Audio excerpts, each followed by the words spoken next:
Many times when The Last Alaskans comes to mind, the first names that surface are stars like Bob Hart, Charlie Yago, Ashley Selden, Kryn Nelson, Tyler Selden, Scott Nelson, and even Ronan P. Nagel. Yet, another unforgettable figure in the story of the show is Heimo, an American outdoorsman whose heart belonged to the wilderness. Heimo was not just another man trying to live off the land, he was a fur trapper, hunter and gatherer who carried an unwavering enthusiasm for the great outdoors. His love for a world most people would call uninhabitable stood out. While many see Alaska's wilderness as harsh, dangerous, and unwelcoming, Heimo saw it as a challenge. And he wasn't the type to back away. Instead, he embraced the difficulty and chose to adapt to a lifestyle that countless modern people could never imagine surviving. His passion for the Alaskan terrain was not only powerful, but also contagious. On screen, this energy made him a fan favorite among viewers who admired his spirit and grit. But as the old saying goes, behind every successful man is a strong and supportive woman, and no one understood this better than Heimo himself. Standing beside him was his wife, Edna Korth. She wasn't just a partner in name. She was a silent force of strength and encouragement, always in his corner even when the odds were stacked against them. To Heimo, Edna was more than a wife. She was a friend, a companion, and a fellow lover of the outdoors. Their connection was not built on convenience, but rather on a bond of love and shared dedication to a life deeply rooted in Alaska's wilderness. Her quiet resilience, her firm determination, and her remarkable knowledge of survival in the wild were not just useful, they were invaluable. Together, they managed to not only endure the challenges of the Arctic, but also raise a family in conditions most people would run from. For many, Alaska's terrain feels wild and unwelcoming. Between the wild animals and the bone-chilling temperatures that can drop far below zero, most people would consider it a place to avoid. But for Edna, this land of extremes was not frightening, it was home. While others saw mountains that were too rugged and landscapes too dangerous to survive, she saw beauty, gratitude, and abundance. Her philosophy was simple: treat nature with respect, and it will provide for you. She proved this belief every single day of her life. Against every obstacle, she showed her devotion to the land, choosing to stay in the wilderness despite its unforgiving ways. She wasn't just another woman in Alaska, she was a remarkable figure, filled with grace, anchored by strength, and blessed with a bold heart that refused to give in. Edna's story begins on January 25, 1954. The day she was born in a small village called Savonga on St. Lawrence Island.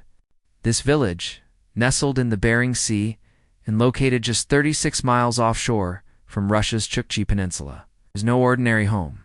It was an Eskimo village where life was deeply intertwined with nature. Unlike the childhood of many girls, which might include dolls and tea parties, Edna's upbringing revolved around fur trapping, fishing, and learning how to build survival traps. For her people, living with nature wasn't just a choice, it was the only way of life. While outsiders might find such a lifestyle shocking or difficult to imagine, for Edna, it was the only reality she knew, when she wasn't learning survival skills from her father and uncle. Edna spent time with her mother in the kitchen.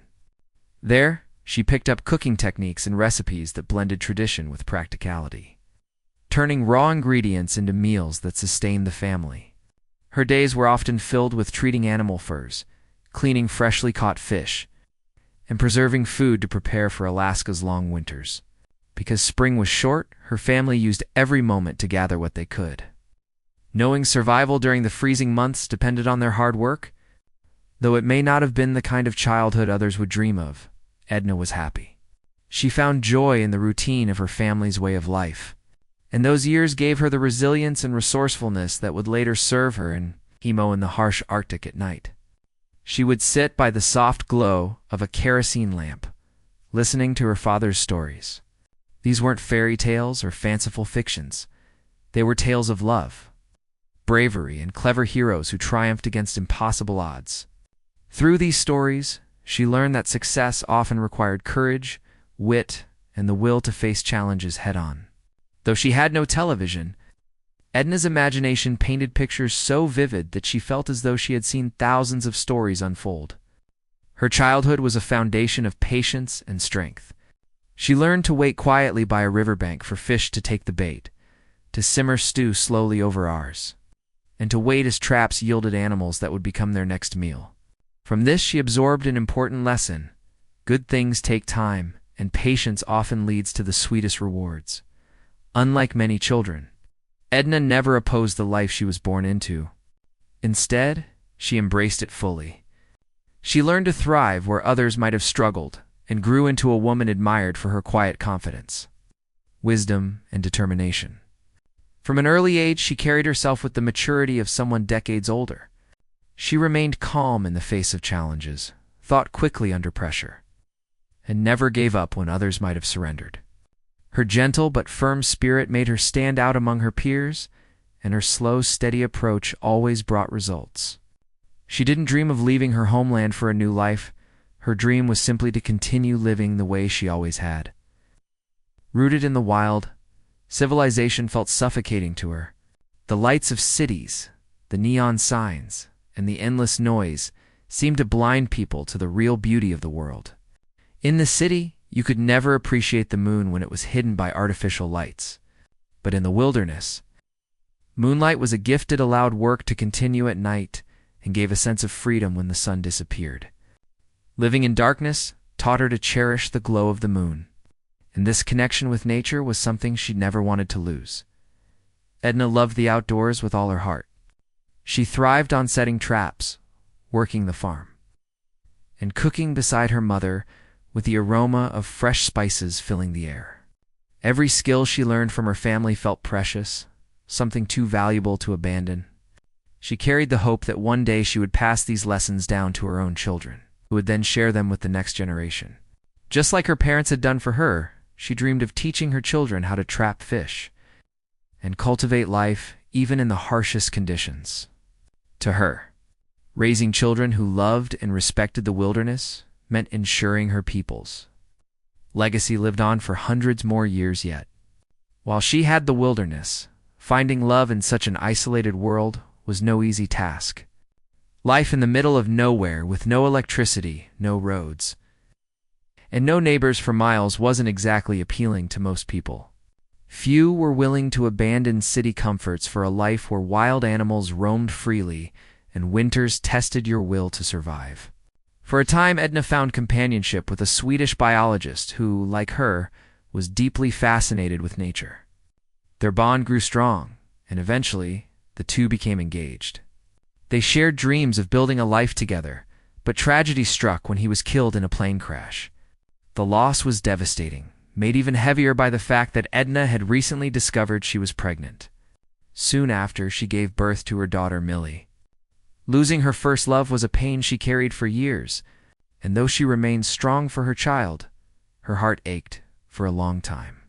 Edna gave up on the idea of ever finding someone who shared her values and her vision of life in the wild. That changed when she met Heimo Korth. Unlike Edna, Heimo had been born and raised on a farm in Wisconsin. Though he grew up with modern conveniences that made farming easier, he never felt at home there. He longed for something more. The call of the wild grew stronger with every passing year until it was too powerful to resist. In 1973, at just 18 years old, he left behind his familiar life and headed north into Canada's Northwest Territories. The reception he received was not welcoming.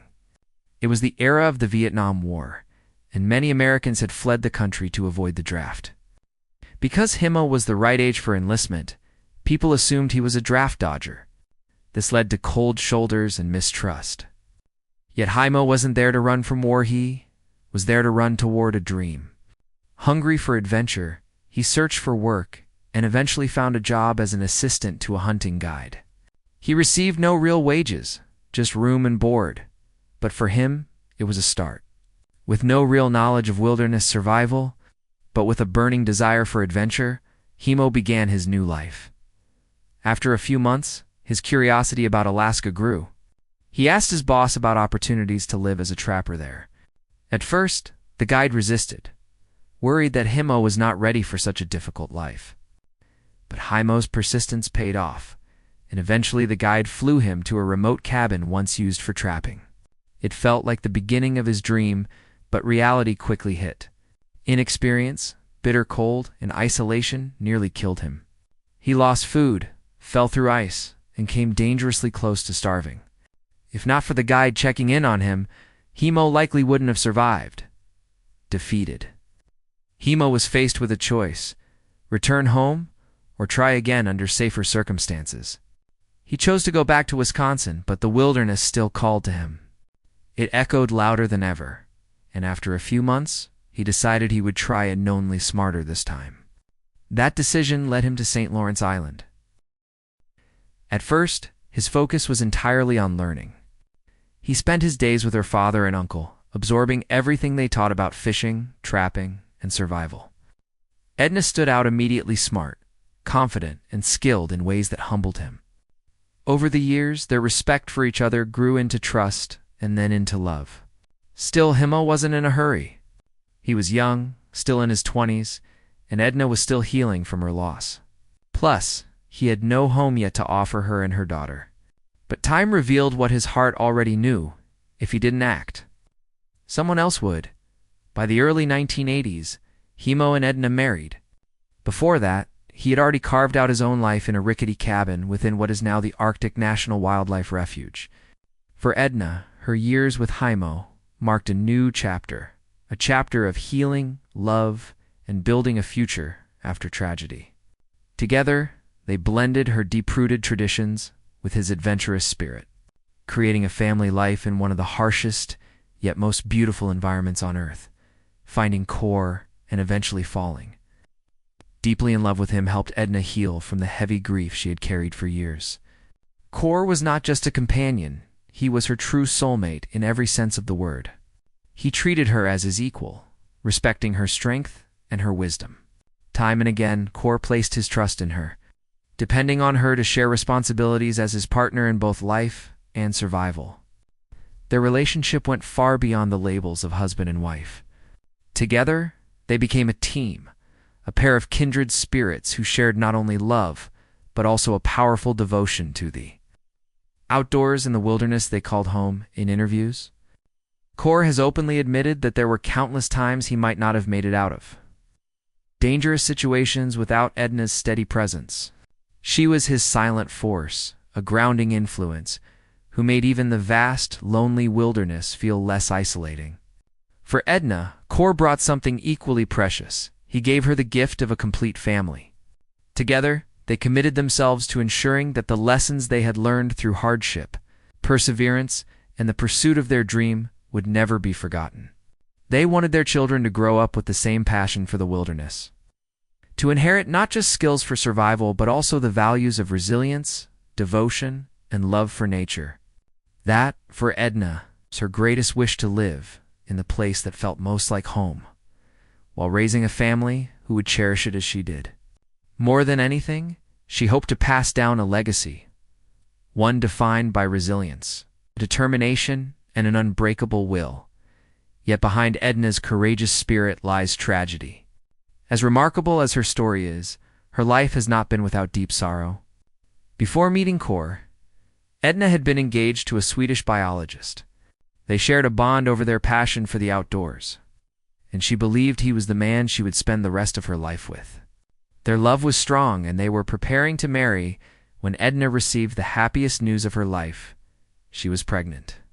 For her, expecting a baby girl was a blessing beyond measure. Life seemed perfect. She was engaged to the love of her life, and soon they would welcome a child together. But tragedy struck cruelly. Her fiancé was killed in a plane crash, never getting the chance to meet their daughter Millie. The devastating loss shattered Edna's world.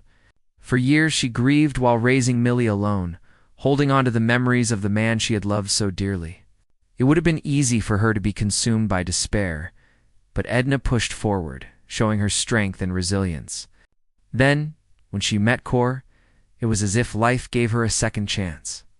He was young, full of humor, and saw her not as broken or fragile, but as strong a survivor who had endured pain but never given up. Perhaps her bravest act was allowing herself to love again. Edna and Kor married in 1980, and 2 years later, joy returned to their lives with the birth of their daughter, Colleen. On May 29, 1982, but fate was not finished testing them. In June 1984, during what was meant to be a simple canoe trip with family, tragedy struck again. The canoe capsized while crossing a river, and little Colleen was swept away by the current. Edna and Kor desperately searched the waters, clinging to hope, but the current was too powerful. After hours of searching, they faced the unbearable truth: their little girl was gone. Her body was never found. The pain of losing Colleen cut deeply, leaving scars that never truly healed. Yet in time, Kor and Edna found the strength to continue. They had 2 more daughters, but the shadow of their loss always lingered. Though the years passed, the grief never left them entirely. Friends and family urged them to leave the wilderness after the accident, to return to civilization for comfort, but Edna refused. To her, leaving would mean surrendering to the wilderness, admitting defeat, and that was something she could not accept. She resolved instead to honor Colleen's memory by continuing to live the life they had built. Even now, decades later, Edna admits there are moments when the pain feels fresh, as though it happened yesterday. Privately, she still cries, wondering what her little girl would have looked like. Whether she would have grown to resemble her father, or how much she would have loved the wild, just as she had already shown at the tender age of 2, when the Last Alaskans debuted. Viewers were given a glimpse into how deeply the couple still carried Colleen's memory. They visited the hill, where a cross-shaped memorial stands in her honor. Each Memorial Day, they climbed that hill, laying flowers to remember and celebrate her short life. It is always a mix of sorrow and love, a mourning for what was lost, and a celebration of the joy she brought, even briefly. Despite their pain, Kor and Edna continued raising their other daughters, Rhonda and Kryn, instilling in them the same self-reliance, resilience, and survival skills Edna had mastered in her youth. Leaving her village life behind to live in isolation with Kor had not. It's been easy for Edna. She had grown up with the support of a close-knit community. Yet she learned to embrace the solitude of the Alaskan wilderness. She faced countless dangers, from encounters with wild animals to life-threatening cold and the daily challenge of securing food. Still, she never faltered. Rain or shine, she stood by Kor. Proving herself to be more than a supportive wife, she was an equal partner, a pillar of strength and a protector of her family.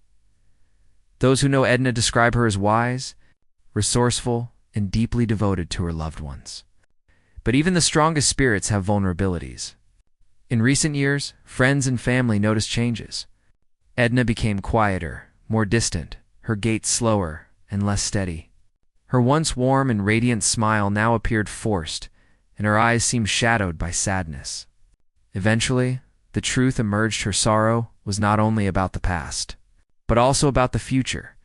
The land she and Kor had made their home for decades, the Arctic National Wildlife Refuge, would not be theirs forever. In 1980, the U.S. government had banned new human occupation in the refuge, allowing only a handful of families to remain temporarily. Each family had been granted 100 years of residency before all human presence would be removed too. Protect the wilderness. For nearly 50 years, Edna and Kor thrived there, carving a life from the land. But now, as the deadline approached, the reality was heartbreaking. Their children and grandchildren would not inherit the wilderness home they had worked so hard to preserve. Her children had already moved away, some to Fairbanks, one even to Canada.